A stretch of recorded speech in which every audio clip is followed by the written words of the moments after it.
I was formed under the sea many millions of years ago. I appeared from under the water. Drop by drop, the water left, and I was shaped by the ice and wind. Gradually, I was greeted by the sun, which is where my story with humans begins. If you know where to look, you can still see all of me, rippled by water and tilted in shock. I am sand and chalk, dips and scarp, all of history layered into rock. There is a picture of my beginnings, near a church high on my ridge. You'll find my greensand next to Oxford and Galt clay. Old St. Mary will show you the way.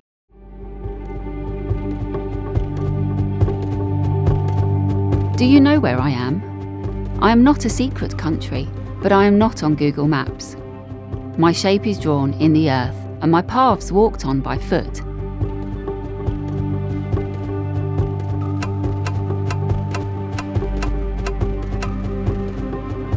They say my air is sweeter, and when you are with me, I breathe calm.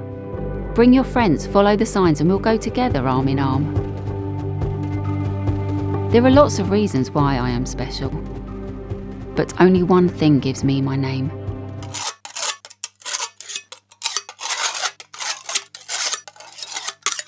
The thing that made 1,000 bricks, glorious sandstone bricks. At Husbourne Crawley they still remain. My bricks are strong and will last 100 lifetimes, you'll see.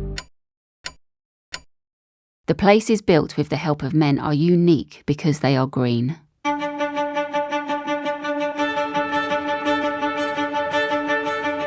I am part of what you call Bedfordshire, and in 1086 they wrote in the Domesday Book, "A model agricultural country," it read.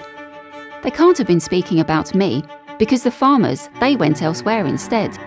Neither fit for cabbages or carrots, potatoes or peas, I was left to flourish as I pleased.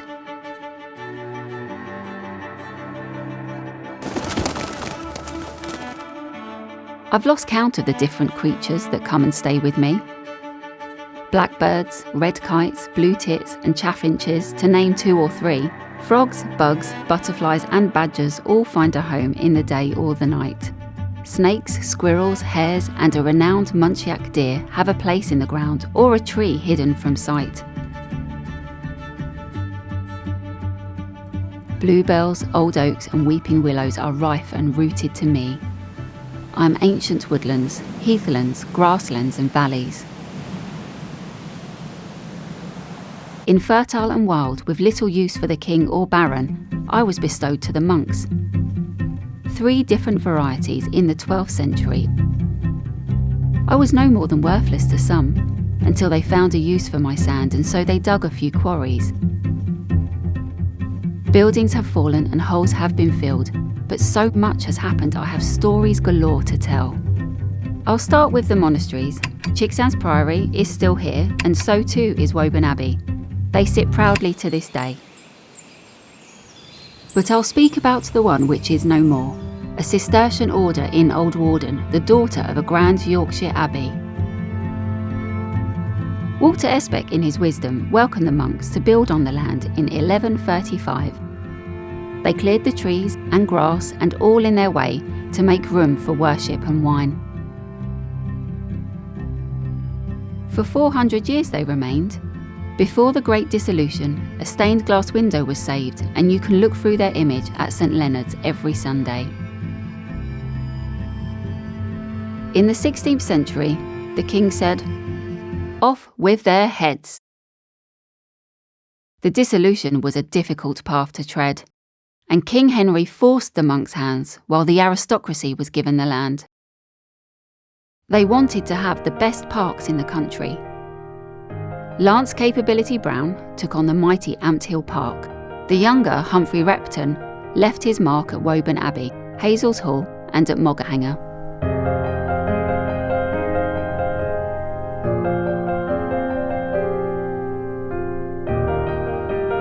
Make the trip, spend the day, and you will see these parks are another of those things that is so special about me.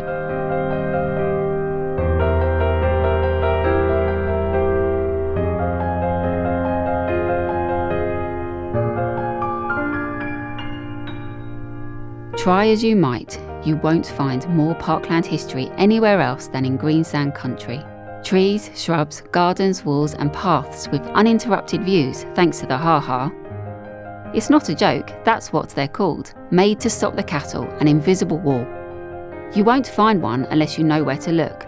Try and guess where it is in one of Repton's rare red books.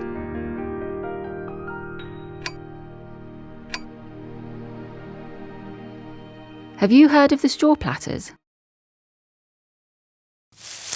They could be found in Clophill and Old Warden, plaiting for hats that were made in Luton.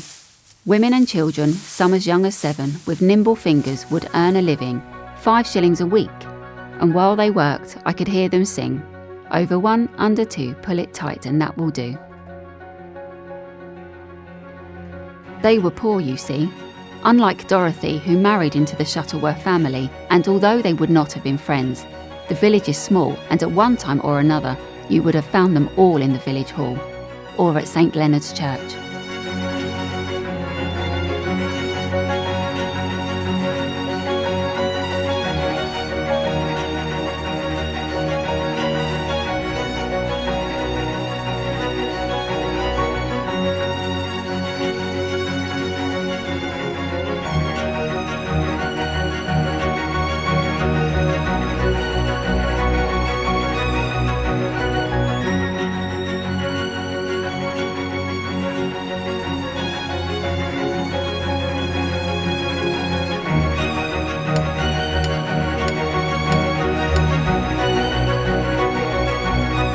It is because of Dorothy that I can still see how Shuttleworth House stands proudly next to the village, and you can tread the paths from one to the other.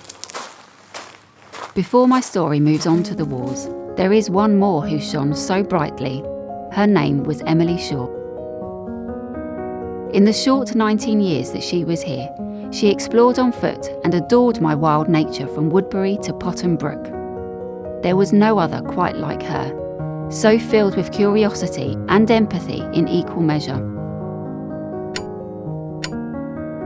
Her thoughts lay down to be treasured for eternity. Tragedy does not escape me, and sadly Emily died of TB, but I shall never forget the strength of her gaze and admiration, and know that she is an inspiration to those that follow after. No matter what disagreements over my land had gone before, in the 20th century 2 world wars united all.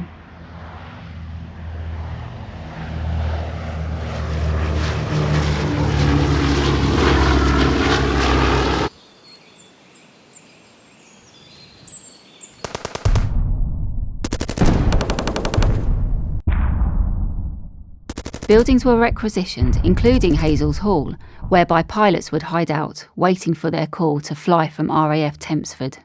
I remember one. Her name was Violetta, a Secret Service agent. She was incredibly brave.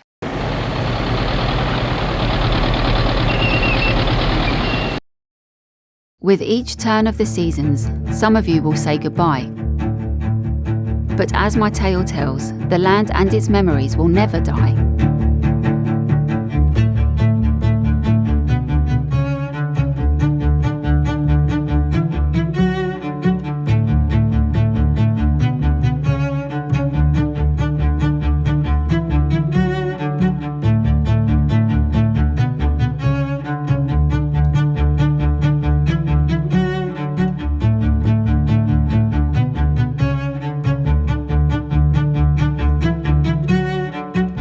I offer you the trees, the paths, friendship and laughs.